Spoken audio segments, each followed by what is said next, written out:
თქვენს შემოქმედებაში ხშირად გვხვდება სიურრეალისტური სიუჟეტები და ეს არის ერთ-ერთი ბრწყინვალე ნამუშევარი და მინდა რომ მის შესახებ გვესაუბროთ. რა ჰქვია ამ ნამუშევარს?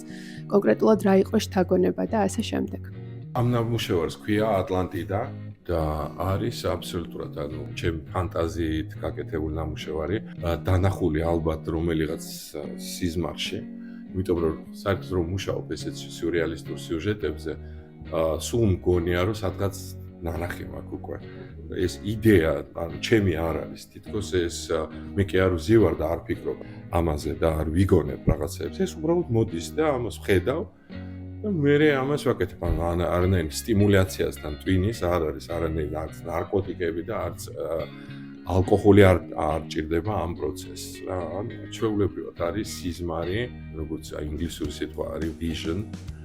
არის საერთოდ მიმდინარეობაც არსებობს ესეთი, არსებობდა ადრე visionary artists, ერთ-ერთი ყველაზე დიდი სკოლა იყო პოლონეთში, სადაც ზუსტად ესეთ სიუჟეტებზე მუშაობდნენ, სიურრეალისტურ რაღაც სიზმარში დანახულ სიუჟეტებს ეხებოდნენ და ასე შემდეგ. და ეს ძალიან საინტერესო პროცესია საერთოდ, რომ თითქოს შენი იდეები არ არის და ეს შენი სიზმრები არ არის, საიდანღაც მოდის ეს.